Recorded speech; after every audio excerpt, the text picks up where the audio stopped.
Bonjour à toutes et à tous. Bienvenue à ce cours de comptabilité générale pour les élèves des deuxième année bac sciences économiques et deuxième année bac sciences de gestion comptable.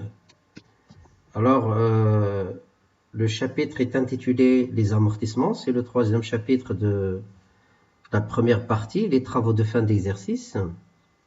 Donc, avant d'aborder l'aspect calcul et comptable, donc commençons d'abord par des généralités. Alors, c'est quoi d'abord l'amortissement? L'amortissement, c'est la constatation comptable d'une dépréciation d'un élément d'actif immobilisé. Alors, cette dépréciation, elle est continue, elle est certaine et irréversible. Ça veut dire qu'une immobilisation ne peut jamais retrouver sa valeur initiale. Alors, cette dépréciation est due à trois facteurs. Il y a d'abord le temps, il y a l'usure ou l'utilisation, et il y a l'obsolescence ou bien le progrès technique qui fait perdre à une immobilisation ancienne de la valeur face à la nouvelle immobilisation beaucoup plus performante. Et donc la comptabilisation ou bien les amortissements constatent, donc enregistrent cette perte de valeur. Ou encore l'amortissement est un mode de répartition de la valeur d'un actif sur une durée d'utilisation ou bien une durée de vie probable. Alors, cette dépréciation, bien cette perte de valeur, elle est jugée irréversible. Ça veut dire qu'une immobilisation ne peut jamais retrouver sa valeur initiale. Ou encore, la dépréciation, elle est certaine. Elle n'est pas douteuse. Alors, pour l'amortissement, ou bien le rôle de l'amortissement est un mode d'étalement ou de répartition, d'abord, de la valeur ou bien de coût d'une immobilisation sur plusieurs exercices. Donc, au lieu de faire supporter un exercice toute la valeur d'entrée, donc on l'inscrit dans l'actif et avec la technique d'amortissement, chaque année, on va lui donner un pourcentage. Deuxièmement, ça permet à l'entreprise de constituer des sommes pour pouvoir financer le renouvellement des immobilisations. Et donc, chaque année, on va prendre une partie du bénéfice et donc on la garde, on l'accumule pour qu'on puisse, à la fin de la durée de vie, avoir la somme nécessaire pour acheter et remplacer l'immobilisation ancienne. Troisièmement, l'amortissement, ça permet à l'entreprise des gains d'impôts. Et donc, les amortissements constituent des charges et les charges réduisent le résultat et par conséquent, l'impôt à payer. Au passage, pas toutes les immobilisations, il faut le signaler, pas toutes les immobilisations sont amortissables. Il y a des immobilisations qui ne sont pas amortissables. Il y a le fonds commercial constitué de la clientèle, le nom commercial, l'enseigne et le droit au bail. Normalement, ces éléments-là voient leur valeur augmenter avec le temps. Donc, il n'y a pas de diminution. Et même s'il y a cette diminution, on ne peut pas la prévoir. Et donc, deuxièmement, il y a les terrains. Donc, les terrains, comme tout le monde sait, la valeur d'un terrain augmente avec le temps.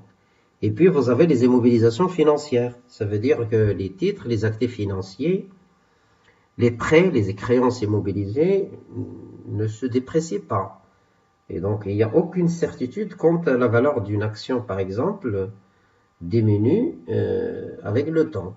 Donc, c'est pour cela qu'on n'applique pas l'amortissement pour les immobilisations financières.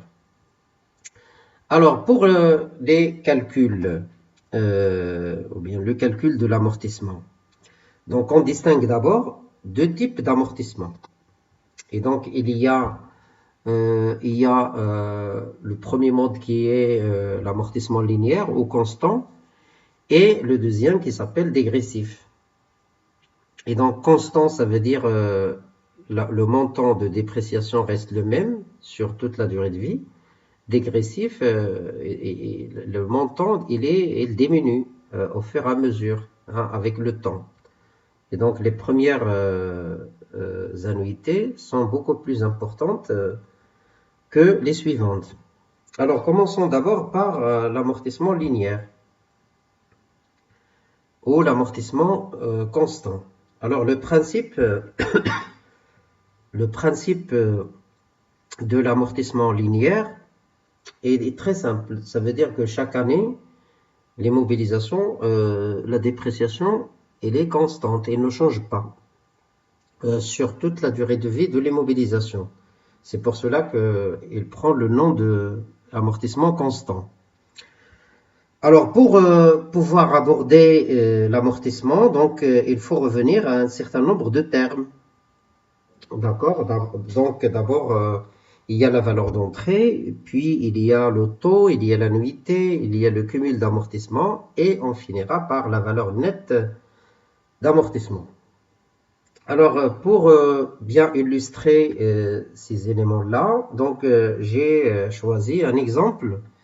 Et donc, prenons l'exemple d'une entreprise qui a acquis une immobilisation le 2/1/2016, qui est une machine XM, au prêt TTC de 120 000 dirhams.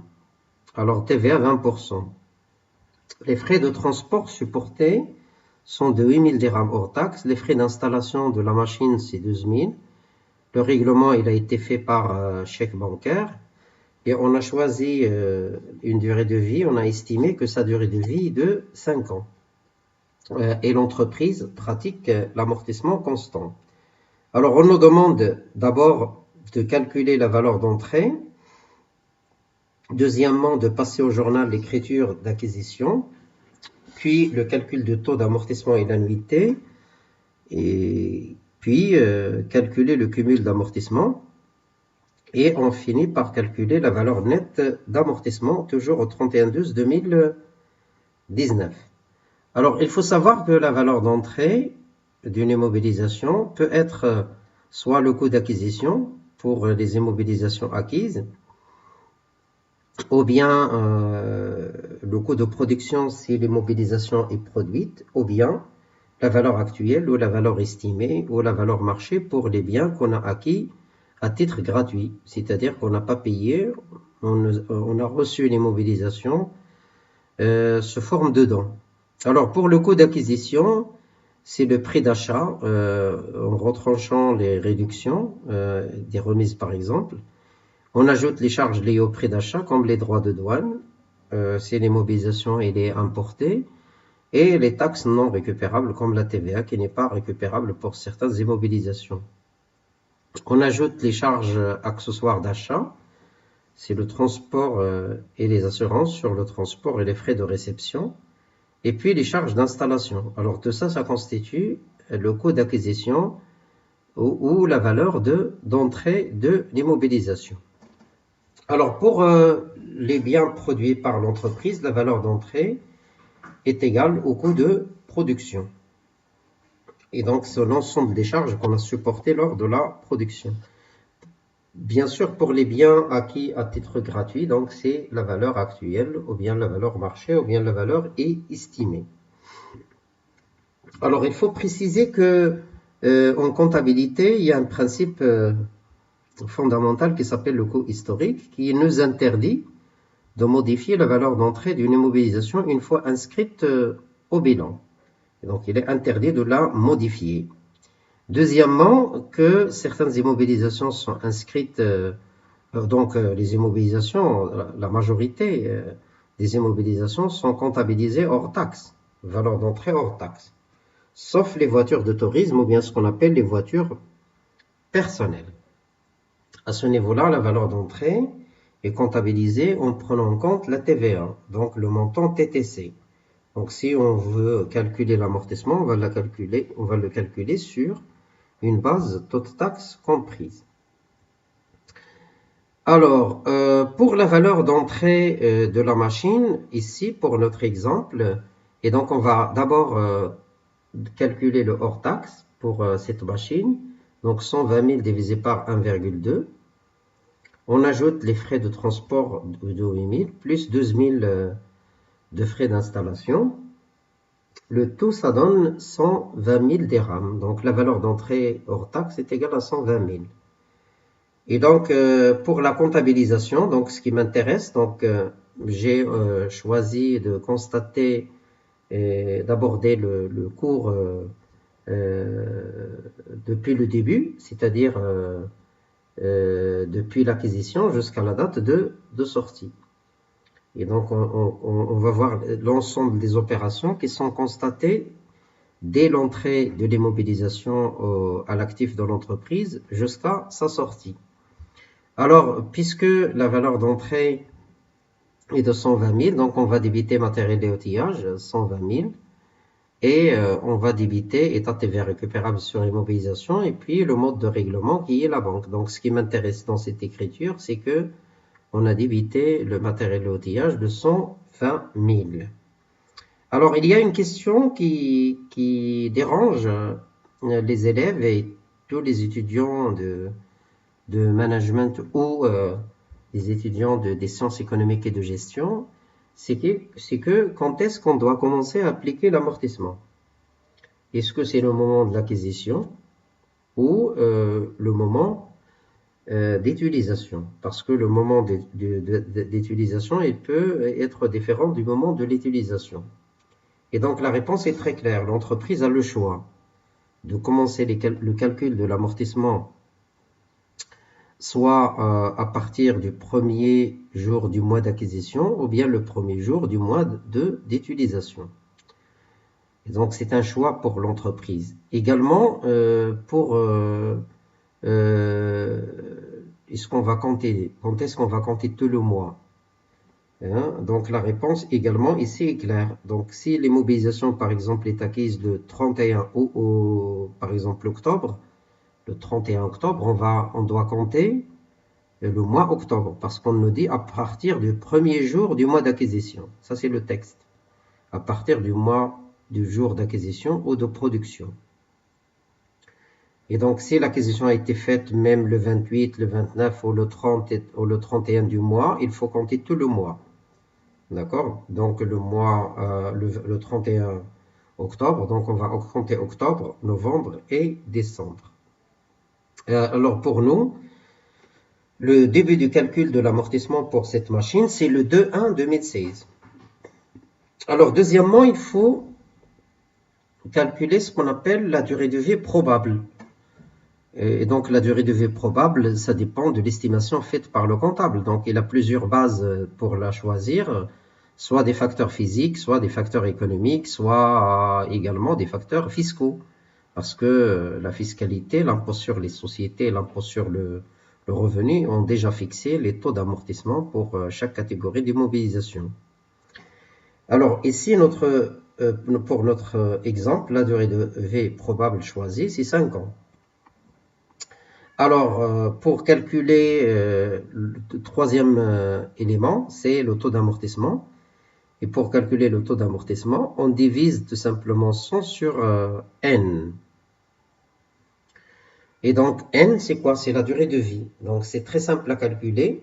Donc, vous avez déjà les taux usuels préconisés par l'administration fiscale. Donc, vous n'êtes pas obligé de mémoriser les taux parce qu'on vous donne le taux. Et donc, le taux d'amortissement pour nous, c'est 100 sur 5. Et donc, 20%. Alors, 20% signifie tout simplement que l'immobilisation perd 20% de sa valeur chaque année.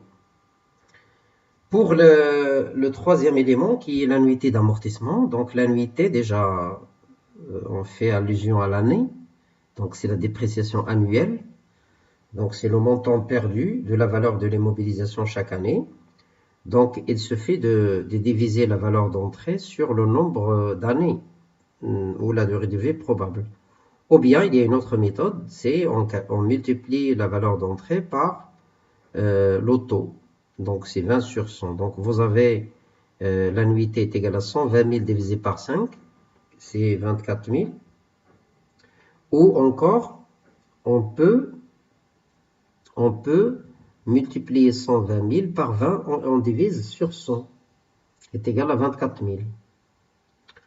Donc, 24 000 signifie le montant perdu par les mobilisations pendant une année.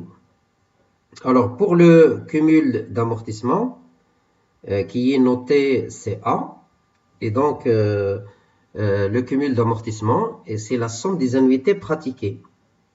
Donc, le cumul d'amortissement est égal à la somme des annuités, est égal aussi au cumul de l'année dernière, plus l'annuité de cette année.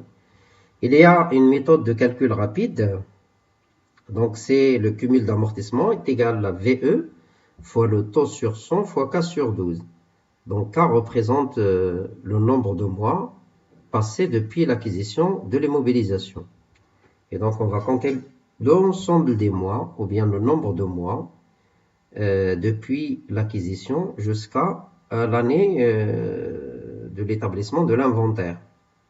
Alors, si nous voulons calculer le cumul d'amortissement 31/12/2019, donc il se fait de multiplier 120 000 par 20 et on multiplie par 48, c'est-à-dire on va compter le nombre de mois 2016, c'est 12 mois, 2017, 12 mois, 2018, 12 mois et 2019, 12 mois, donc le total est égal à 48.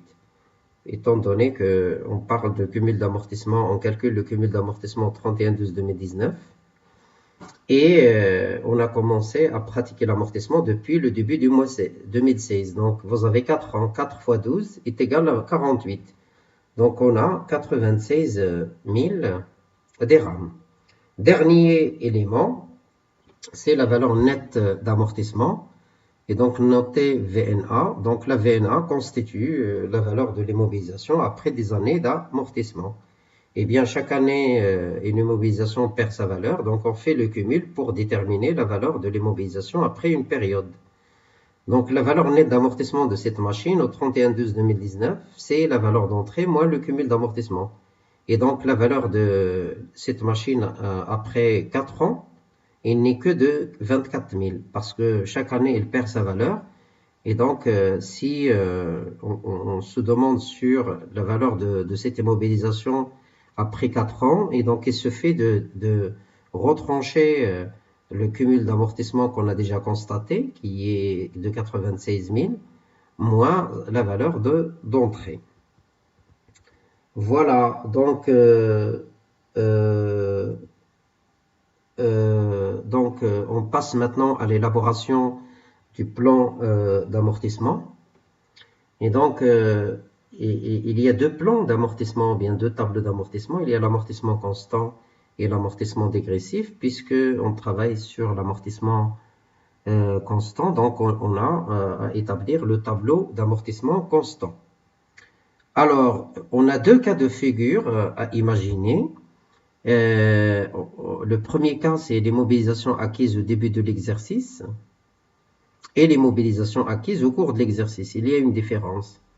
Alors, pour cette immobilisation, donc voilà la structure de son tableau d'amortissement. Donc, référence de l'immobilisation, le coût d'acquisition, la valeur d'entrée, la durée, la date de mise en service, le mode d'amortissement et puis le taux. Donc, vous avez 5 ans.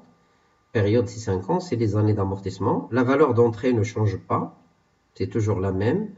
L'annuité, c'est toujours la même, donc 120 000 fois 20%, parce que l'année 2016 est une année complète, parce qu'on a acquis les mobilisations le 2-1 2016.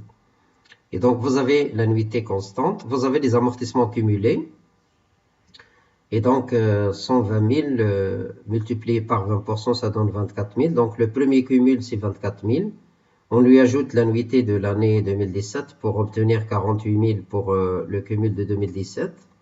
Donc 24 plus 24 est égal à 48. 48 plus 24 est égal à 72. 72 plus 24 est égal à 96. 96 plus 24 est égal à 120 000. Et donc voilà, on a déjà la valeur d'entrée d'une immobilisation. Donc on arrête la constatation des amortissements. Pour la VNA, c'est la valeur d'entrée moins toujours le cumul d'amortissement. Donc 120 000 moins 24 000 est égal à 96 000. Regardez pour l'avant-dernière année, 120 000 moins 96 000 est égal à 24 000. Mais pour la dernière année, la valeur d'entrée est égale au cumul d'amortissement. Ça veut dire que la valeur nette d'amortissement est égale à 0. C'est ce on dit, l'immobilisation est totalement amortie. Alors pour le deuxième cas, l'acquisition, elle a été faite, pour le deuxième cas, l'acquisition a été faite le 18/4/2016. Et donc pour l'année 2016, on ne va pas compter toute l'année, on va compter seulement 9 mois. 9 mois de 2016, et donc on dit on pratique ce qu'on appelle l'amortissement au prorata temporis, c'est-à-dire proportionnellement au nombre de mois d'utilisation. Donc on a utilisé cette immobilisation pendant l'exercice 2016, on l'a utilisé pendant 9 mois. Donc c'est pour cela que l'annuité de 2016 doit être une annuité partielle, incomplète, 120 000 fois 20% fois 9, pas 19, enfin 9 divisé par 12 est égal à 18 000. Parce qu'on a travaillé, on a utilisé les mobilisations juste pendant 9 mois. Et pour la dernière annuité, il faut donc ajouter pour l'année 2021, il faut ajouter 3 mois pour compléter l'année. Et donc notre tableau devient, alors ainsi, alors vous avez toujours les informations, la date d'acquisition qui est différente, mais les mêmes informations. Pour 2016, on a 9 mois et pour 2021, on a 3 mois. Parce que 2021, il va compléter l'année 2016 pour constituer une année. Et donc 4 années plus 1 est égal à 5. Toujours la même valeur d'entrée, sauf que la première annuité et la dernière sont incomplètes, mais l'une complète l'autre pour qu'elle soit égale à 24. Le même principe de calcul de l'amortissement, hein, c'est toujours le même principe. La première année, c'est l'annuité. La deuxième année, on ajoute la deuxième annuité, donc 42 000, et ainsi de suite. Le même principe pour calculer la valeur nette d'amortissement. Et donc, le même principe. Et donc, voilà, la valeur d'entrée moins amortissement cumulé est égal à la valeur nette d'amortissement. Alors, après l'amortissement constant, on va passer maintenant à l'amortissement dégressif. La règle, c'est l'amortissement constant. Donc, l'amortissement dégressif est un amortissement fiscal. Alors, les entreprises sont autorisées par la loi des finances 1994 de comptabiliser des annuités beaucoup plus importantes au début des premières années. Ils sont dégressives. Alors comme ça, l'entreprise récupère une grande partie de la valeur de l'immobilisation les premières années. Pas toutes les immobilisations peuvent bénéficier de l'amortissement dégressif. Ainsi, l'immobilisation non-valeur, les constructions et les voitures personnelles sont exclues de l'amortissement dégressif. Alors, pour le calcul de l'amortissement dégressif, donc, on a besoin de calculer le taux. Et donc, le taux n'est rien d'autre que le taux constant fois un coefficient. Alors, pour le taux constant, c'est déjà connu, donc on divise 100 sur n. Pour les coefficients, ça dépend de la durée de vie de l'immobilisation. Si la durée de vie est de 3 et 4 ans, le coefficient est égal à 1,5. Si la durée de vie entre 5 ans et 6 ans, le coefficient est de 2. Si la durée de vie dépasse 6 ans, le coefficient est 3. Alors, d'après notre exemple, donc notre taux dégressif est égal à 20, le taux constant, fois le coefficient 2, parce que la durée de vie est de 5 ans. Donc 5 ans, c'est 2. Donc le taux est égal à 40%. On calcule maintenant l'annuité constante, l'annuité dégressive. Alors, pour l'annuité dégressive, il diffère de l'annuité constante au niveau calcul, au niveau surtout base de calcul.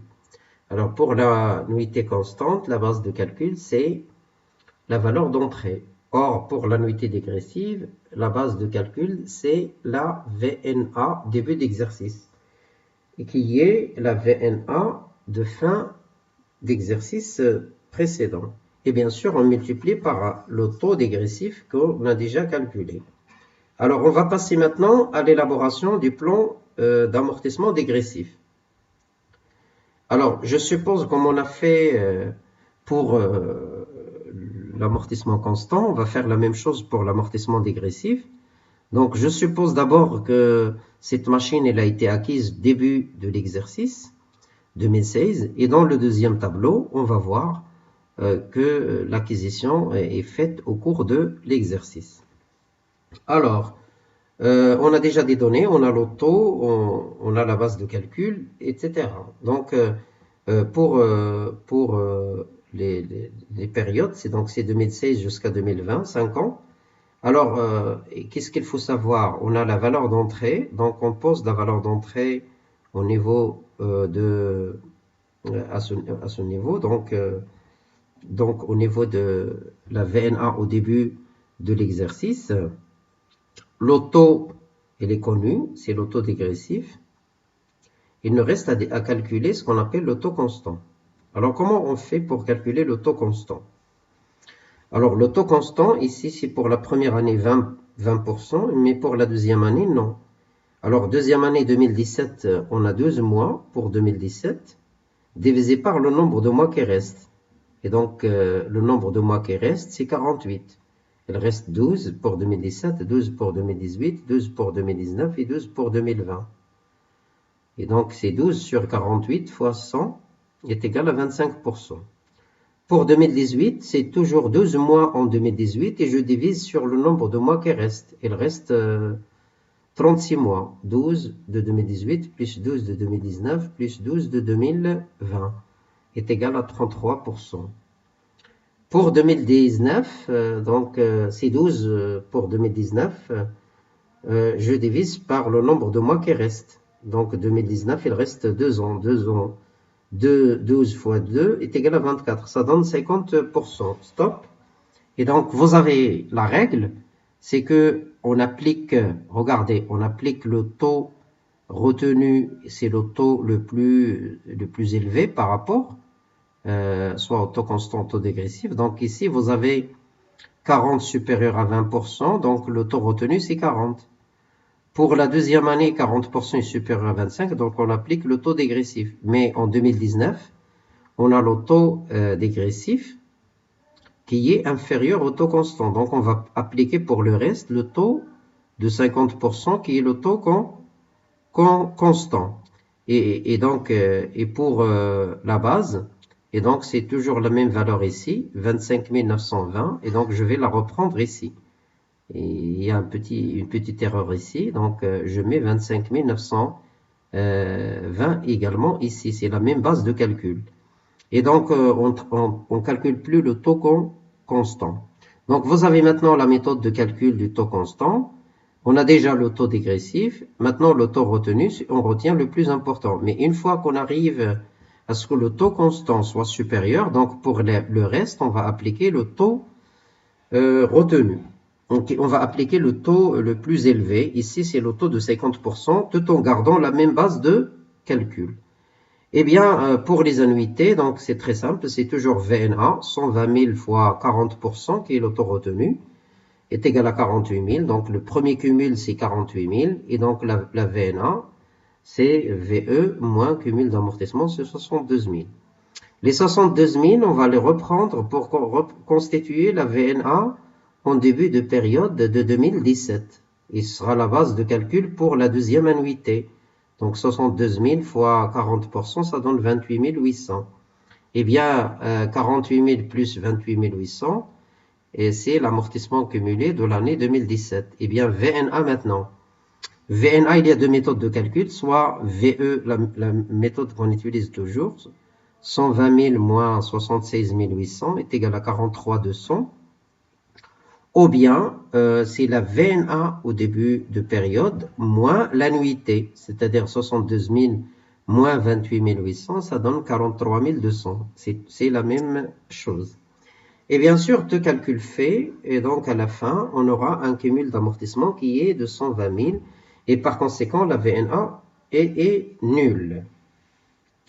Maintenant, Donc, vous avez la règle, donc on applique l'amortissement dégressif jusqu'à ce que l'amortissement constant lui soit supérieur et on l'applique pour le reste.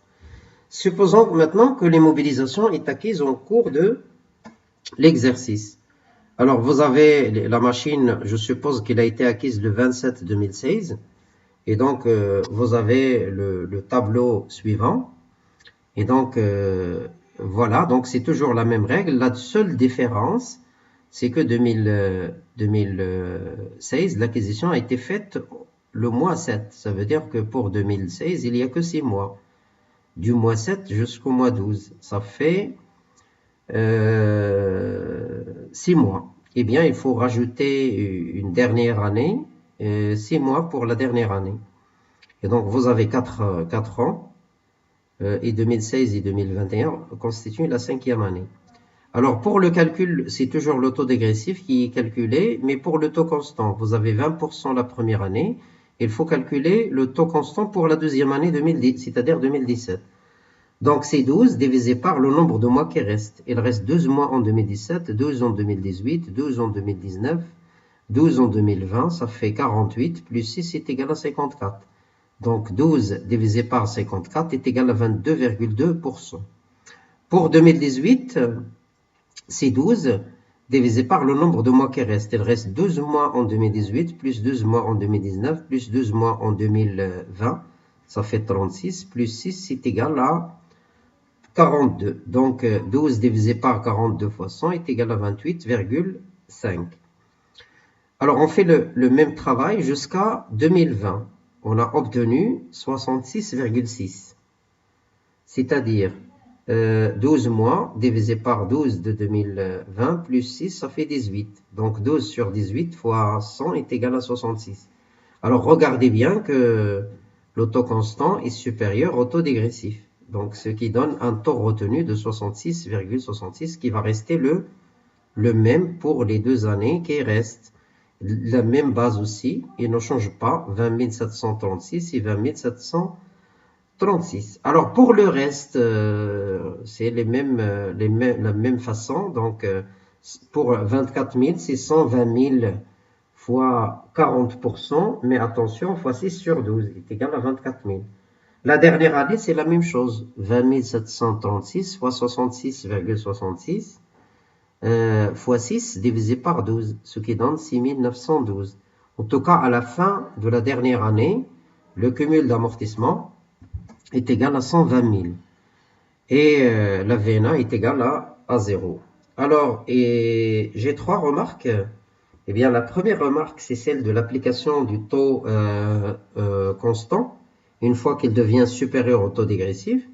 Deuxièmement, la formule du calcul de l'amortissement, du cumul d'amortissement qu'on a vu au niveau de l'amortissement constant ne s'applique pas à l'amortissement dégressif, donc c'est pas la même formule. Et donc pour calculer le cumul d'amortissement dégressif, il faut absolument passer par le tableau d'amortissement. Donc VE, cumul d'amortissement est égal à VE fois le taux sur 100 fois K sur 12, n'est pas applicable à l'amortissement dégressif. Donc il faut là faire attention. Alors, l'amortissement dégressif ne s'applique pas à l'immobilisation non-valeur et les terrains. Il y a un cas particulier concernant le prorata temporis, c'est l'immobilisation non-valeur. Alors, l'annuité est toujours calculée sur 12 mois. Donc, c'est une répartition, beaucoup plus qu'un amortissement. Et donc, je répartis les frais sur 5 ans. Et donc, même si l'engagement a été fait au cours de l'année, donc on va prendre 12 mois, 12 mois pour calculer l'annuité d'amortissement. Je passe maintenant à la comptabilisation. Donc, pour comptabiliser les amortissements, il n'y a pas grand problème, hein, parce que d'abord, l'amortissement représente une charge, et donc le plan comptable le plan comptable prévoit 3 comptes pour constater les dotations aux amortissements, 6191 pour l'immobilisation de valeurs, 6192 pour l'immobilisation incorporelle et 6193 pour les immobilisations corporelles. Donc c'est pour cela que pour nous, la machine est une immobilisation corporelle.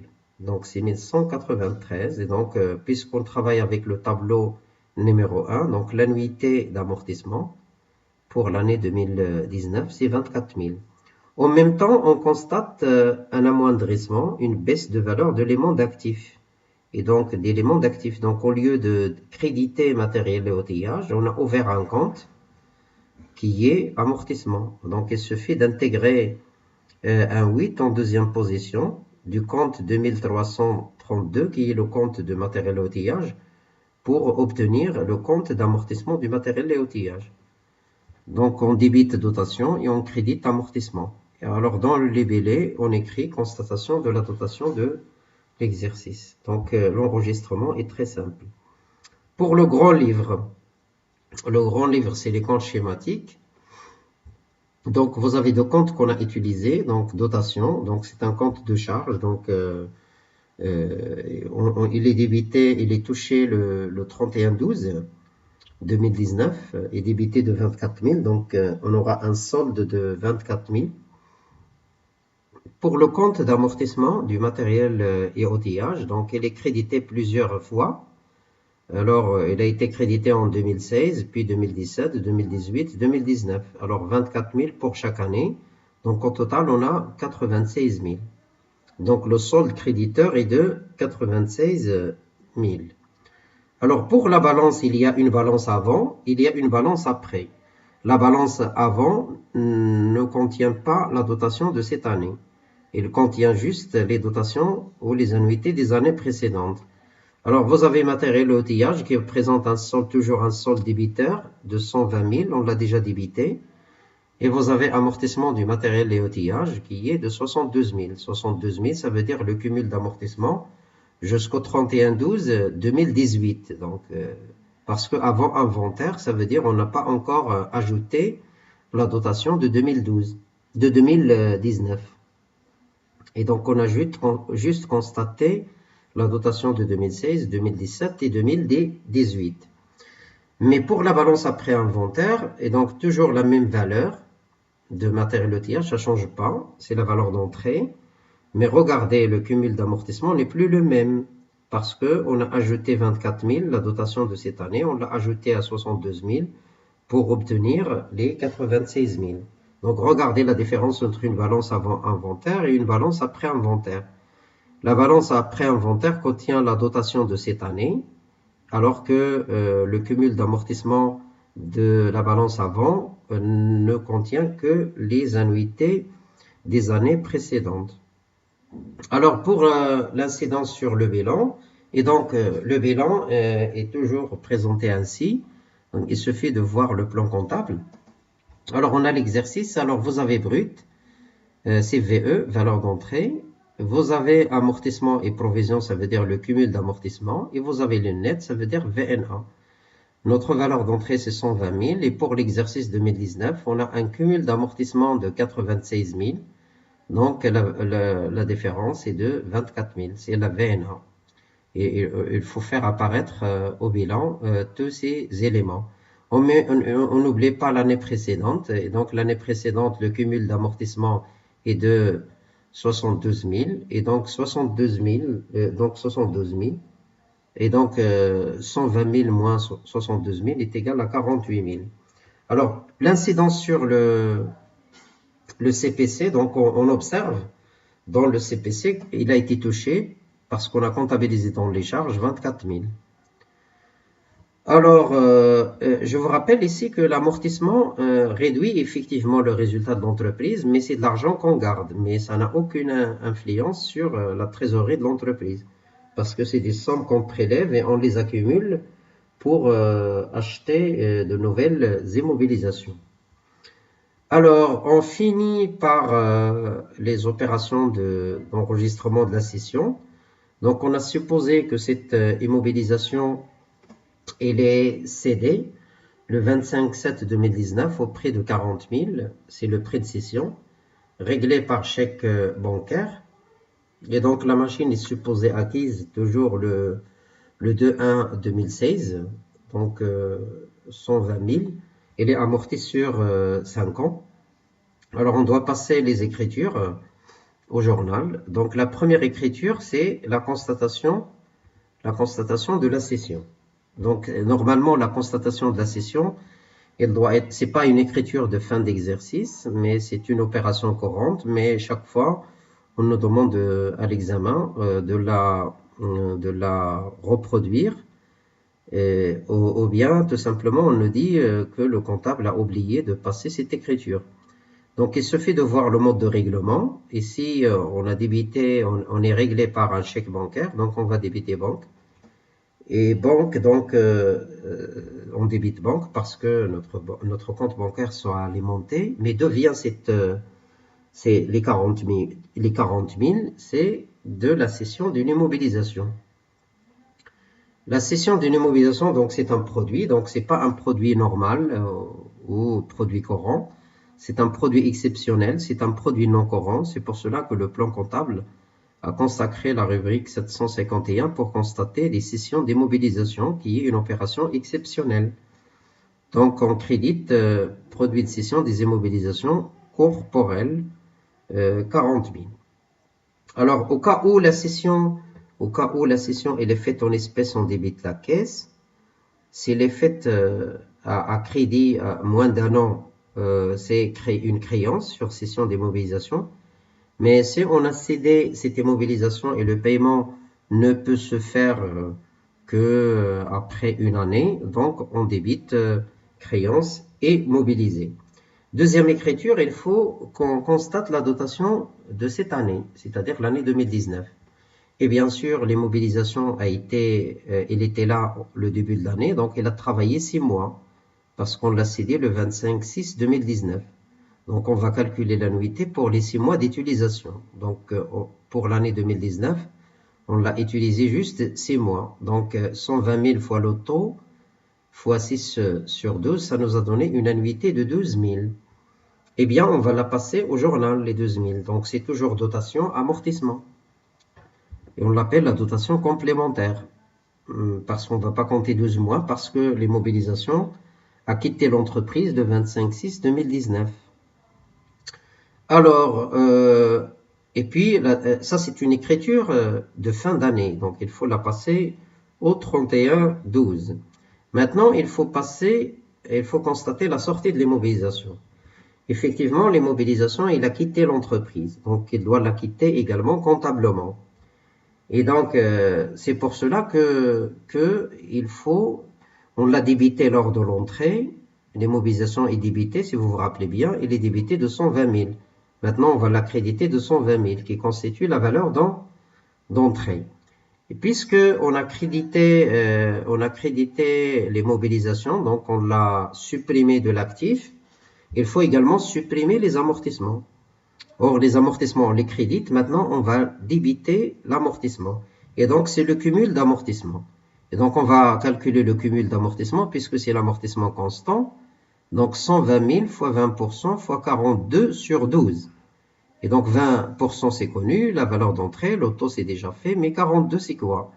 Donc, 42, j'ai compté le nombre de mois depuis la date d'acquisition qui est le 2/1/2016 jusqu'à la date de cession qui est le 25/6, et donc j'ai fait le calcul et j'ai obtenu 42 mois. Ça veut dire que cette immobilisation, il a été utilisé par l'entreprise 42 mois. Et donc, on a déjà constaté les amortissements des 42 mois. Donc, voilà, ça a donné 84 000. Donc, j'ai débité amortissement du matériel et outillage de 84 000. Eh bien, il faut l'équilibre. Donc, l'équilibre, c'est 36 000. Et donc 120 000 moins 84 000 est égal à 36 000, c'est la VNA. Donc la VNA, c'est 6 513. On calcule également le résultat de cession. Et donc le résultat de cession, il faut se poser la question, est-ce que l'entreprise a gagné ou a perdu de l'argent procédant à la cession de cette immobilisation. Et donc on l'a vendu à 40 000, et puis sa VNA est égale à 36 000. Ça veut dire qu'on a gagné 4 000. Donc la formule à retenir, c'est prix de cession moins VNA. Donc 40 000 moins 36 000 est égal à plus 4 000. Il s'agit d'une plus-value de cession. Il s'appelle plus-value de cession. Si le résultat était négatif, moins 4 000 par exemple, on dit moins-value de cession. Donc parfois on vous donne le résultat de cession et on vous demande de calculer le prix de cession. Si le résultat est positif, on dit plus, eh bien la VNA on peut la calculer, c'est VE moins cumul d'amortissement. Et voilà. Alors pour terminer, donc il y a aussi un cas particulier qui concerne toujours les mobilisations en non-valeur. Alors les mobilisations en non-valeur, c'est l'actif fictif, c'est des frais, et donc ils sont supprimés du bilan. On ne peut pas les vendre, on ne peut pas les céder, mais une fois qu'ils sont totalement amortis, ils doivent être retirés du bilan. Alors, par exemple, des frais de constitution ont été supportés par l'entreprise SADER au cours de l'exercice 2015 pour un montant de 12 000. Et donc, ça c'est la valeur d'entrée. L'entreprise, elle les a amortis sur 5 ans. Eh bien, 5 ans, ça veut dire 2015, 2016, 2017, 2018, 2019. Et donc, à la fin de 2019, les frais sont totalement amortis. Ils sont totalement amortis, donc on doit procéder au retrait de ces frais de l'actif de l'entreprise. Alors, on crédite les frais, comme on fait ici pour le matériel. Toujours la valeur d'entrée, 12 000. Et voilà, on a déjà le cumul d'amortissement est égal à la valeur d'entrée, donc la VNA est égale à 0. Donc on débite amortissement des frais de 12 000. Donc une fois les frais sont totalement amortis, donc il faut les supprimer de l'actif. Mais au niveau de l'examen national, on vous pose la question de régulariser les frais. Donc si on vous dit régulariser les frais, donc il suffit de créditer les frais et de débiter leur amortissement. Voilà, notre leçon est terminée. J'espère que cette leçon-là va vous aider à bien comprendre ce troisième chapitre des amortissements. Merci pour votre attention.